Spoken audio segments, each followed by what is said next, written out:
Bonjour chers auditeurs. Bienvenue sur votre chaîne.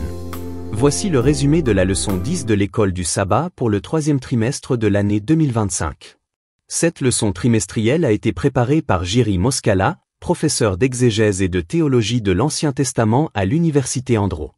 N'oubliez pas de vous abonner et de cliquer sur l'icône « J'aime » pour soutenir notre mission d'enseignement de la Bible à travers le monde. Le titre de cette leçon, l'Alliance et le plan. Le texte à mémoriser se trouve dans le livre de l'Exode, chapitre 24, verset 3. Moïse vint donc et rapporta au peuple toutes les paroles de l'Éternel et toutes les ordonnances. Et tout le peuple répondit d'une seule voix et dit, « Nous ferons toutes les paroles que l'Éternel a dites. » À la fin de cette leçon, vous entendrez le chant lié à ce verset. Chers auditeurs, en tant que notre Dieu, Créateur et Rédempteur, le Seigneur désire ardemment habiter avec son peuple et partager la vie parmi eux. Il nous a conçus pour une communion étroite avec lui, mais tout comme les relations significatives avec les autres nécessitent du temps et des efforts intentionnels, il en va de même pour notre relation avec Dieu. Ce lien vertical peut être édifiant et transformateur, mais seulement si nous passons régulièrement du temps avec lui. Concrètement, cela signifie écouter sa voix à travers les Écritures, lui ouvrir notre cœur dans la prière et partager la bonne nouvelle de la mort, de la résurrection et du retour du Christ. Lorsque nous nous approchons de lui, ses bénédictions se déversent dans notre vie et à travers nous, faisant de nous des canaux de bénédiction pour les autres. La leçon de cette semaine explore l'alliance de Dieu avec son peuple au mont Sinaï, le plan du sanctuaire qu'il leur a donné et les vérités profondes sur la relation, l'obéissance et le salut qui découlent de ces instructions divines. Au cœur de tout cela se trouve la réalité que Dieu, en tant que Créateur et Rédempteur, désire habiter avec son peuple.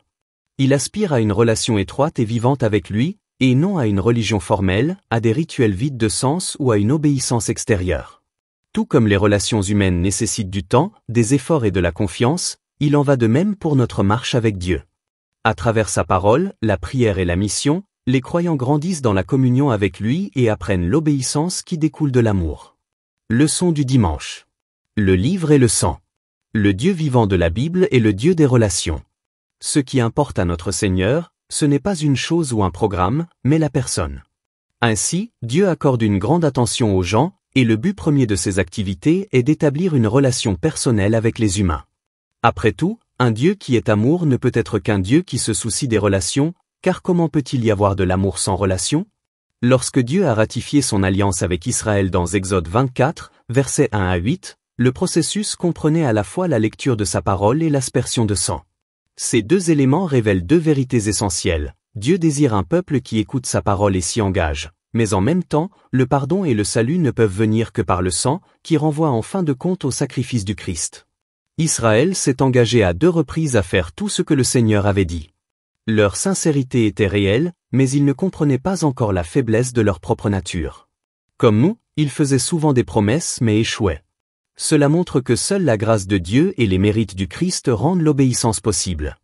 L'alliance n'est pas un contrat fondé sur les efforts humains, mais une relation soutenue par la puissance divine et le pardon. Leçon du lundi. Voir Dieu. Après avoir fermement rétabli l'alliance avec Dieu, Moïse gravit à nouveau le Sinaï. Au début de cette ascension, Moïse n'était pas seul. Il était accompagné de 73 chefs israélites. Pour ces chefs, ce fut une expérience extraordinaire. Ils virent Dieu, et le texte souligne à 2 reprises cette réalité incroyable. Ce fut également l'occasion pour les chefs de sceller l'alliance avec Dieu en partageant un repas. C'était un banquet, et le Dieu d'Israël était leur hôte. Ces chefs étaient profondément honorés par Dieu. Dans le monde antique, manger ensemble signifiait loyauté, pardon et fraternité. Ce repas symbolisait la proximité de Dieu avec son peuple. Mais tragiquement, certains de ces mêmes chefs, y compris les fils d'Aaron, tombèrent plus tard dans le péché.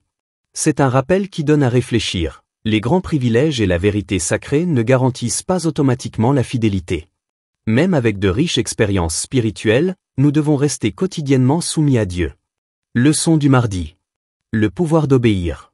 À 3 reprises, les Israélites ont promis solennellement d'obéir à Dieu. Bien que l'obéissance soit essentielle, les Écritures nous rappellent que l'humanité est faible, brisée et pécheresse. Cette réalité est évidente non seulement dans l'histoire d'Israël, mais aussi dans l'expérience de tout le peuple de Dieu. Alors, comment pouvons-nous vraiment lui rester fidèles?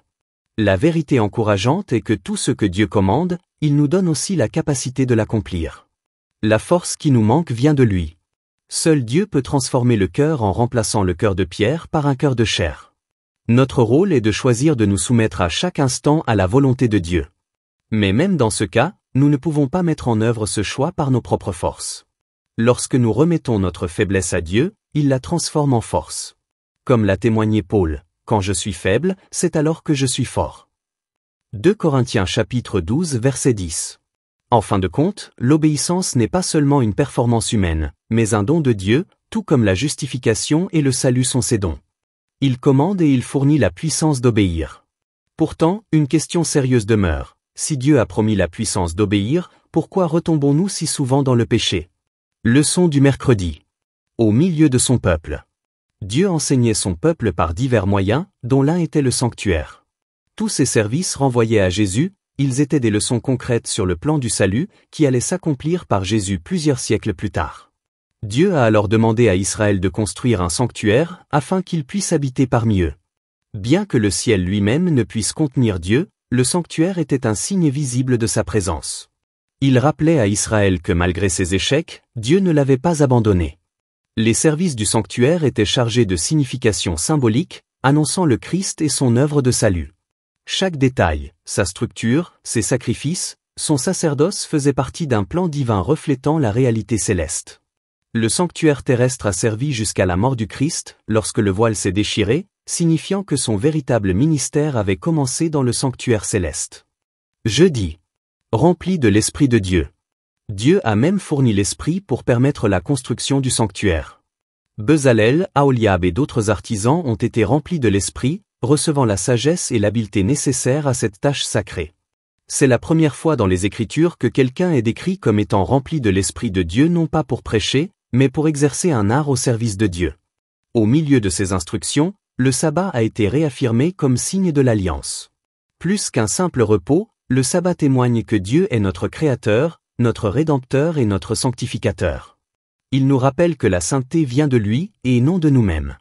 À la fin de ces instructions, Dieu donna à Moïse les 10 commandements, écrits de sa propre main sur des tables de pierre, qui devaient être placées sous le propitiatoire dans l'arche de l'Alliance.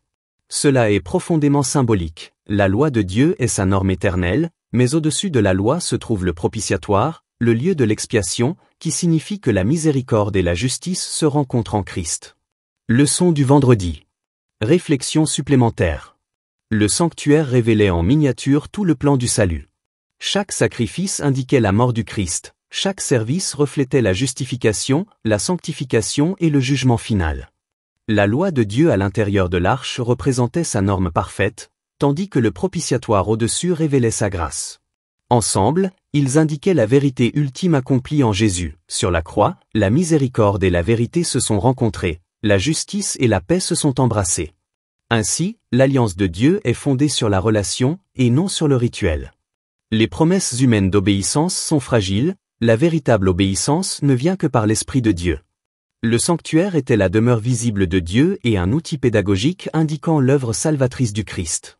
Même la capacité de construire le sanctuaire venait de l'Esprit de Dieu, il fournit à la fois le modèle et la puissance. La loi sous le propitiatoire montre que la justice de Dieu est respectée, mais que sa miséricorde triomphe par le Christ. En bref, l'alliance et le plan du sanctuaire nous enseignent que le salut est entièrement l'œuvre de Dieu. Notre rôle est de nous abandonner, de faire confiance et de marcher avec lui chaque jour. Que Dieu vous bénisse.